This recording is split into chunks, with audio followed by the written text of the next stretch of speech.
Welcome to Jurassic Park. Oh, I'm just kidding. I'm going to tell you what this is, though, so don't move. Pull up your pet. Pet department's coming up. Hello.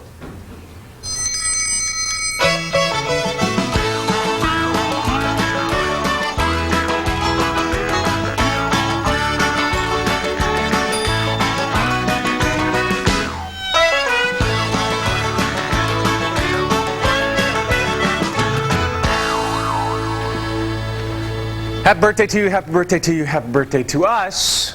Happy birthday to everybody here at FX. This is our 1 year, it seems so anticlimactic now, but it is.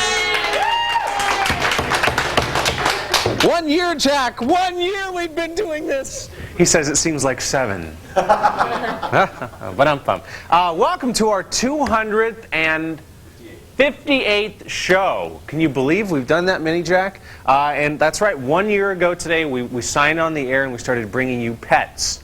Pets are us, you might say.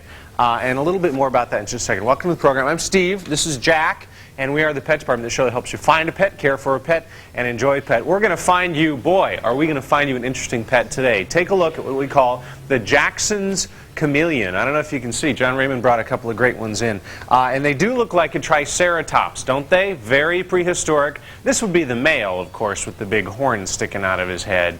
And we're going to find out that they're fascinating animals, but you really need to know what you're doing if you're going to have one of these guys. And we'll tell you what one of the secrets is to keeping them coming up on the program today. Also, over here in the kitchen, we have a little bit of noise going on, and we have a little bit of food going on. And we have Dr. Larry going on. Happy birthday, Dr. Larry. Happy birthday, I guess Steve. we should say happy anniversary, really. And you're going to be talking food, obviously, today. We are. You know, the cats are a very interesting and unique species. We've talked about how interesting they are all year long, but they also have very interesting nutritional needs. And there's some things you need to know that if you don't feed them properly, it can actually be life-threatening. So and even, shorten their life. It can. Even if you're the most avid of a cat person, I'll bet you there's some things I'm going to tell you today that you didn't know.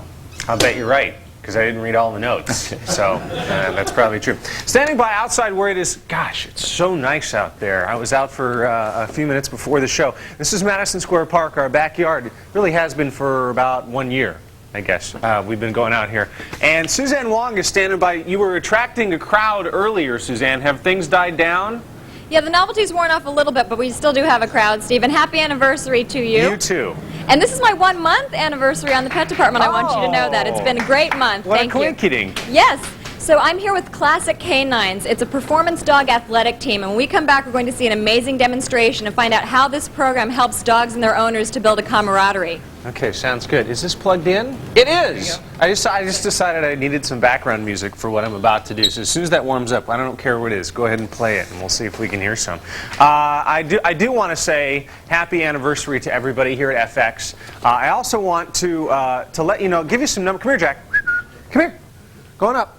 Going up. Come on. Come on. I got to tell you some numbers. Listen to these. This is pretty amazing. Go on up. Go on up. We've done 250 some shows, but that breaks. Thank you very much. What is that? Oh, good. That's good. Okay. But it breaks down this way. We have received 1,260 photo du jours from you people. Is that amazing? And we're going to get to each and every one of them, too. We've done 46 What's Hot segments. Jack has had 28 baths. And let's see, we've done 231 bit number ones. That's what we call the little things that Jack acts in. Dr. Larry has made 82 house calls. And you should see the bills, too. They're adding the checks in the mail, Doc. We've profiled 165 pet books, or we bought 165 pet books. Do you know Andrea Arden, our pet department trainer? Do you know what she says when she praises Oliver? Good. Good. She has said good. I'm gonna get it for that. She has said good 654 times. Good. We've had 264 road test requests. That means, would you please road test this particular animal? Let me break down the road tests we've done. 239 road tests. 109 dogs, 40 cats, 28 reptiles, 25 birds, 11 exotics, 7 rodents, 6 fish, 7 rabbits, 5 insects, and 1 loo. And one primate, actually, too. Okay, but I have to tell you, speaking of Lou and speaking of all the people, I think most of our staff has survived the year. Our producer, Dave Schenfeld, right here. Thank you very much. This is Lou Franco. She's very famous. This is Craig, is the floor director. This is Andrew Conti. This is Joe Lawrence, Christine Carhart. This is Dr. Larry, Will McGill, and shoot you guys. The camera guys shoot each other so you can see. So you can see. This is Don. That's Mike, and then Don's over there. I wish we had a control room camera, but we have a whole bunch of people. Those are the people who you don't see every day for a whole year, who really put it all together and make it possible. So you give yourselves a hand. All right, thank you very much. And now, yes, and now it's time for a Pet Department road test.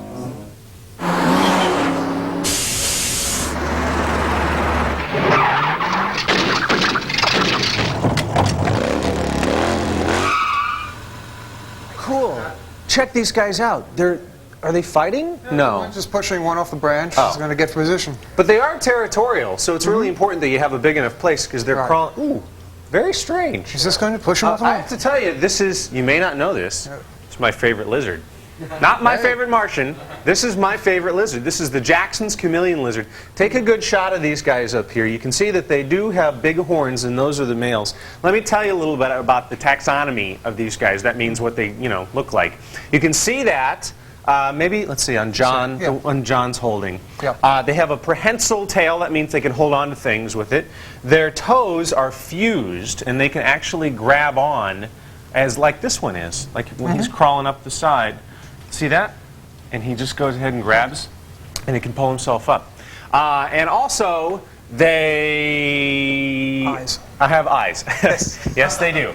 But the eyes move independently of each other, and it's fascinating to watch. They can turn all the way around and look backwards, actually. And of course, being chameleons, they change colors. Okay, now, all of that out of the way, and all of that unusualness about them, really, John, this is John Raymond, who brought them in. Welcome back, John. Really, the tough thing's keeping them, right? Basically, yes. Okay, run down what you have set up here. This is the correct kind of a cage for keeping any species of chameleons. Now, what they need, first of all, because of all the way they're put together, they're built to live in trees.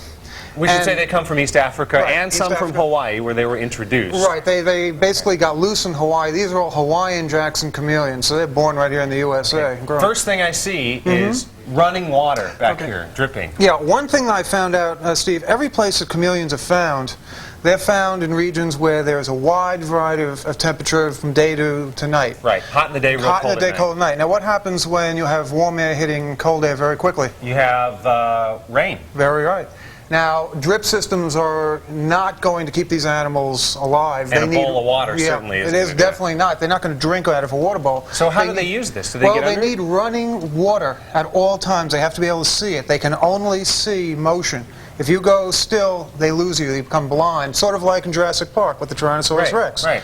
All right, now, they need the running water. What they're Right. going to do is go in, they'll drink, they'll go up. Will they take a to bath heat under pump. there? They'll go in a bath and also defecate under it. Yeah, so you got to clean it out. Okay. They'll go up under the heat light over here. When they want to get cool after their baths, they'll come over to this side and go up on the branches and into the leaves. And despite that running water, you still need to mist Once a day, them, mist down the plants. which I'm doing right now. Very Beautiful. important to keep it wet in there. Okay, Very important. let's talk about size of this thing. It really needs to be about this big, right? This size container this is 4 by 3 by 2 feet wide. This is good for about 4 to 5 chameleons. Can I keep just one? Yes, you can, but then again, you can in the size container, you're going to need something at least 2 by 2 by 2. Okay. So you might as well get at least a pair of them. Okay. They also breed very easily in captivity. These are live-bearing animals. Really? And there are 4 different kinds of three-horned chameleons. 3 of them are live bearers. The Johnson's chameleon comes from Burundi, is an egg layer, but it also has 3 horns. We don't want to talk about those. Right. Okay, we have crickets up here, and I see that you put them in here. Is this Right. how you usually feed them? Usually you can give them a place where they'll learn that's where their food goes. When you put the food in, they'll go in. And what you do is wrap the top of it with some clear tape. You put vitamin powder on the crickets? Vitamin powder on the crickets at all times. When you originally get chameleons, you can give them a wormer. Panicure is the one of choice. Right. How long do these guys live? The Jacksons will run anywhere, probably about 8 years and possibly longer. We're still not too sure exactly how long they'll live in captivity, but the Hawaiian ones are a lot more hardy than the wild I caught tell you, ones. they are so prehistoric and so interesting to watch. As always, we tell you, go get a book, find out as much as you can Definitely. about them. Let me summarize our Pet Department road test on our one-year anniversary show for you today. This is a reptile called a Jackson's chameleon. It depends where it came from, really, how much you're going to pay. But check out your pet store. Lots of pet stores carry these guys. Doesn't cost that much to feed them. Crickets, you know. Make sure the cage is big enough. 2 feet by 2 feet by 3 feet. It really should be custom made, sort of. Parasite blooms and swollen knee syndrome, which I believe all chameleons can get. Talk to a herpetologist about those. Some people say that this is probably not a good first lizard. You really probably should know what you're doing. You should have a little bit of experience, but if you follow this kind of a setup, even if it's your first lizard, if you do it right, you'll have success. We've been holding them for a while. They generally, do they mind being held like this? They'll do it for short periods of time, but really you don't want to stress them out. It's a lizard more or less for ornamentation to look at, to enjoy, but not a handling lizard. And I like them. I'm going to hold on to this guy a little And bit, Steve, too. congratulations on your first year. Well, congratulations on being such a big part of the show. well, thank you very much. Thanks. Coming up later on this program, find out what you can feed your cat to help it live a longer and happier life. But coming up next, you're going to see some amazing dogs do some amazing things. They'll be taken to the air when the Pet Department returns.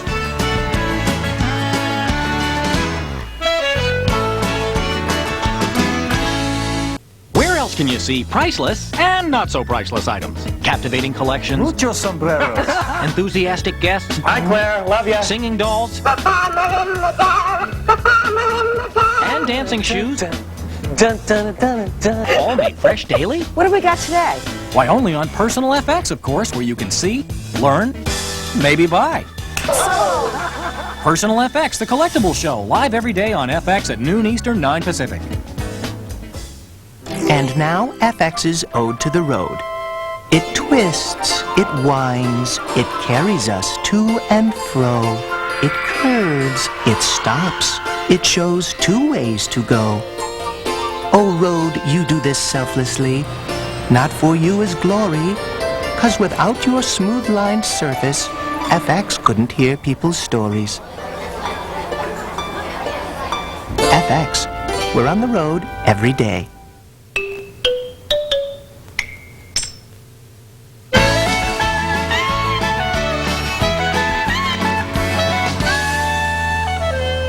Jack, meet Jackson. Jackson, meet Jack. Don't, no. I can just hear our director laughing over the headsets. You liked that one, didn't you, Leslie? It's time for our photo du jour, our photo of the day, and this one comes to us all the way from Belleville, Michigan. Dawn Meldrum sent it in. Isn't this great? This is her Persian cat, Gizmo. It's Gizmo's 2nd birthday, and she looks like she can't wait to dive into that cake. We'll be talking about what to feed your cat, not cake, to ensure a long and healthy life. But it's fitting that we have a birthday picture today on our birthday. Here's the address. Write it down if you want to send us another photo du jour. We said we've got more than 1,000 of them over the last year. Trying to get to all of them, but write this address down. 10159-0825 is the zip code. You can also call us if you have a comment or a question. Get a hold of us by phone. 1-800-FX-FX-FX1. There's the fax number, and you can email us at petdepartment@delphi.com. And Jack has now found his bone, and he's a very happy dog. You know, dogs have amazing abilities. A lot of them we don't even realize sometimes that they possess, and sometimes they don't live up to their full potential. But sometimes they absolutely do. And Suzanne Wong is standing by outside in the park to show us one such case. Hi, Suzanne. Hi, Steve. Yes, the crowd has kind of dwindled a little bit, but we have a little mini crowd hanging out, enjoying the day here and watching our amazing demonstration coming up. I am here with Ken Scarnegie, who's the founder of Pet Supplies Plus Classic Canines. That's a mouthful. Thank you for joining us. Thank you. Nice to meet you. Nice to meet you. Now tell me, what exactly is Classic Canines? The Classic Canines are a group of pet owners that train their dog for various dog sports. And why was it established to begin with? Well, we established it to give people that do train their dogs with obedience and dog sports an opportunity to play with their dogs. So it builds up the camaraderie, the bond between the dogs and their owners? Exactly, between the pet owner and, and the pet. So. Now tell me, how do you become a member of the Classic Canines? Well, we perform in 30 shows a year throughout the country and in Canada, and they come down and show us their stuff, and obedience-trained dogs can participate and have fun just like everyone else. All right, let's get this demonstration started for you, Steve. Go ahead. Let's see what are they doing exactly? This event is called high jumping. They are going to be into 2 lead-in jumps to a rack of bars at the end. It's basically an elimination competition where if they knock a bar, they are eliminated. They'll run the field through until the highest dog. Now, I understand if they knock over a pole, you have to put every pole back up, correct? Certainly, we add the bars and replace them as they're knocked, but if the whole rack becomes destroyed, then we have to rebuild the rack and continue. Now, I understand that you told me that dogs do not have depth perception, so you cannot put just a single pole up high. It won't jump over that, right? No, certainly not. In fact, you'll notice that the stripes on the poles are diagonally set so that it builds a brick wall illusion. A single pole, the dog would go under. Now, there's one of the dogs here named Rascal who just jumped over right there. He's a service dog, right? Right. Rascal is a service dog. Helps his handicapped owner, Carol, with such things as answering phones, picking up keys, opening doors, and things like that. So this is a type of dog Olympics in a way? Sure, in a way. We've been referred to as the Olympics. We have 17 different events, Grand Prix racing, flyball, fun games like musical mats, and of course high jumping. Okay, great. Thank you very much, Ken. I want to come and talk to some of these dog owners and their dogs. Z, can you come over here with me? Oh, wow, that was a great one. Yeah. Yes. Now tell me, what is your name? Tina, And who is this? Gizmo. So tell me, how did you and Gizmo get involved in this? We started out in obedience and then we went on to agility and stuff. And why do you like doing this? Because it's a lot of fun and it brings me and my dog closer together. It really does. Okay, thank you very much. And who are you? Hi, I'm Mary Ann. And who's this? This is Princess. Princess, hello, Princess, hello, hello. Now, why did you get involved with this to begin with? Well, because I got a new puppy and I wanted to train her. And we went into obedience class and now we're into jumping for about 2 months. And Princess can actually high jump? Well, she can't jump as high as those other dogs did, but we can handle 1 or 2 bars. Great. Now, who are you? Hi, Barbara Mano. And this is? Mally Sue. God, beautiful dog. Now, what other things can your dog do besides high jump? Well, she's got a couple of titles in the AKC. She's CDX, which is a companion dog excellent, and she's a novice agility dog in the AKC, and also a canine good citizen. Great. Thank you for joining us today. And you are? I'm Carol. Hi, Carol. And who is this? Oh, this is Rascal. Yes. Now, how did you become involved with this? I just found out about it a couple years ago. And do you think Rascal enjoys it? Yes, he does. Yeah, you guys have fun together? And one more, just very quickly, I want to talk to this person. You are? Judy Sullivan. And you're responsible for all these dogs being here today? Some of them, yes. I have an obedience class in Freeport. And who are these dogs? This is Doogie Bowser, this is Donzie, and that's Jessie.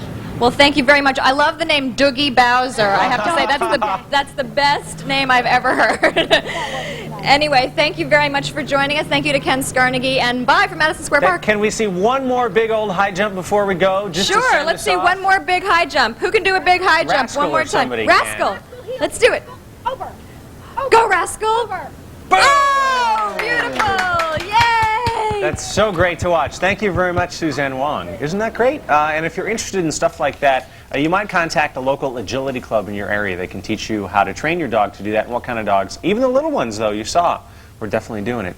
You know, we have a lot of programs that are celebrating their 1-year anniversary on this network. What's Jack? Is something buried? Did Claire Carter drop an earring or something? Because he's absolutely trying to do... What's in there? Potato chip? Karen Bryant left it there, I think. Okay, Karen Bryant is the host of one of those programs that's celebrating their 1-year anniversary, along with Jeff Probst. It's Sound Effects. It's a big music show. And, you know, I don't know a lot about music, but I know what I like.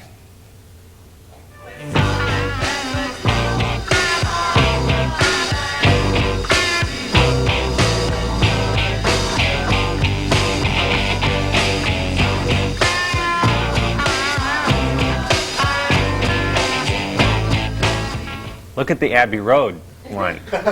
Check it out. Tomorrow on this program, a hot topic. We're going to be checking out some animals called fire skinks. But coming up next, we'll tell you what's on the menu to keep your cat healthy. The Pet Department returns in just a couple minutes.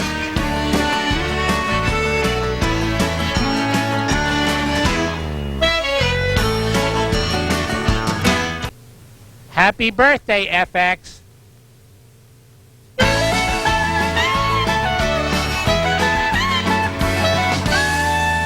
You've probably done it, gone to the grocery store and looked at the shelves full of cat food and said, which one do I buy? Well, we're here to clear up some of that for us is Dr. Larry Cohen, the Assistant Medical Director at North Shore Animal League. Welcome, Doctor. And this is also where the animals came from. They are, Cats out there. They sure are. Okay, now tell me about a cat's nutrition, because they're different than any other animal, They practically. really are. They're different from human species. They're different from the dog species in that cats have certain real nutritional needs that they can't satisfy unless you and I, as the owner, supply them with certain things. Like?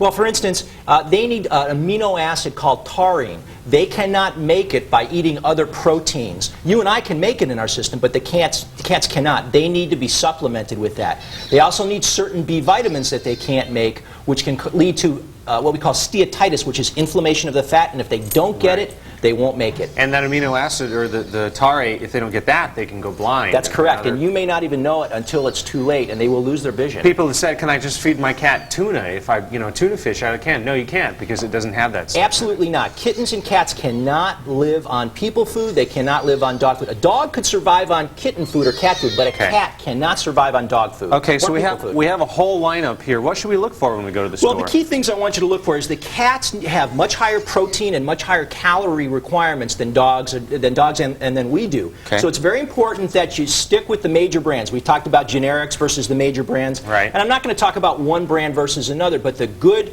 major brands, stick with those, and They're going to be nutritionally complete. Complete and balanced nutrition for growth. That's what you want to look for. Okay. What about, I'm holding a couple kittens here. They probably have extra nutritional needs. They do. The little kittens are going to have 3 times the protein need that their mom's going to have for when she's done nursing. So got to feed them kitten food. Got to feed them kitten food for the first year of life and make sure that they're getting that high protein. And puppy chow or human food, you're just not going to be able to supplement When them do we appropriately. switch About to a adult year. food? Okay. 9 months to a year is usually all right. A year's a good time frame. Okay. How often do we feed our cat? We're supposed to feed our Well, cat? you can free feed cats. Cats will not overeat like dogs will or like people will. Right.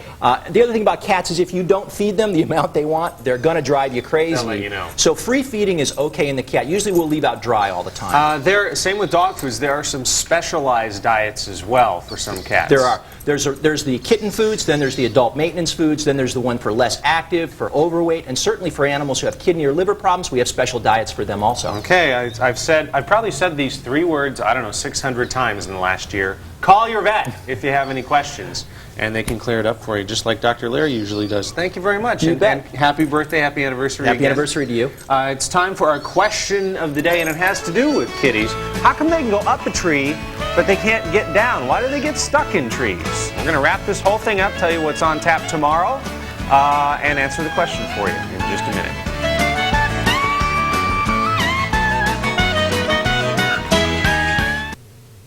Okay, smile.